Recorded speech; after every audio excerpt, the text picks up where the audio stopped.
டே பணியாரம், order கொடுத்தவங்க வந்துட போறாங்கடா. Late ஆகுதுடா, வந்து எல்லாத்தையும் எடுத்து வைங்கடா.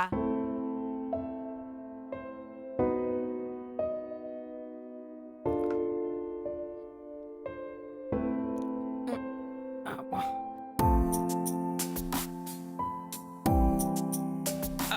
அப்பா, இது கேசரியா பூசணியா தெரியலையே.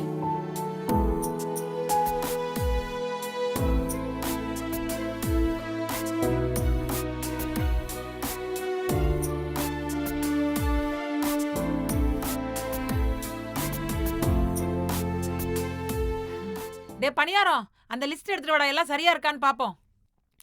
அம்மா. சாப்பாடு இருக்கு, பொரியல் இருக்கு, சாம்பார், ரசம்.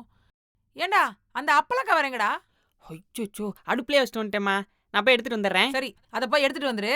ஆமா, அந்த அன்பு எங்க போயிட்டான்? அண்ணன் தான் வண்டி பிடிக்க போயிருக்கேம்மா. அப்படியா? அவன் சீக்கிரம் வந்தான்னா இதெல்லாம் ஏத்தி விட்டுட்டு நான் அடுத்த வேலைக்கு போலான்னு பாக்குறேன். இவன் இவ்வளோ லேட் பண்ணிட்டு இருக்கான். எங்கேன்னு தெரியலையேம்மா. ஒரு ஃபோன் பண்ணி பார்க்க வேண்டியதானடா அவனுக்கு. ஃபோன் பண்ணேம்மா, அன்பண்ணை எடுக்கவே மாட்டேங்குது. ஏன்டா இப்படி பண்றான்? டேய் அன்பு வந்துட்டாடா, இந்த வண்டி வந்துருச்சு, எல்லாத்தையும் ஏத்துறா. மாமா ஆர்டர் கேன்சல் ஆயிடுச்சுமா. என்னடா சொல்ற? ஏன்டா? ஏதோ கட்சி பிரச்சனை போல சென்னை ஃபுல்லா கலவரம். 144 போட்டாங்க. ஐயோ, அப்ப இப்ப என்னடா பண்றது? ஐயோ, அப்ப சமைச்ச சாப்பாடு எல்லாம் வேஸ்டா? ஆமாண்டா, நான் இருக்கிற பொருள் எல்லாத்தையும் போட்டு சமைச்சனேடா. ஐயோ, இப்ப என்னடா பண்றது? அன்பு எல்லாமே சரியாயிடும் அன்பு, கவலைப்படாத. ஆமா, இப்ப பெரிய ஜோசியர் வந்து சொல்லிட்டா. அவன் தான் சொல்றான்ல சென்னையில 144 போட்டிருக்காங்கன்னு.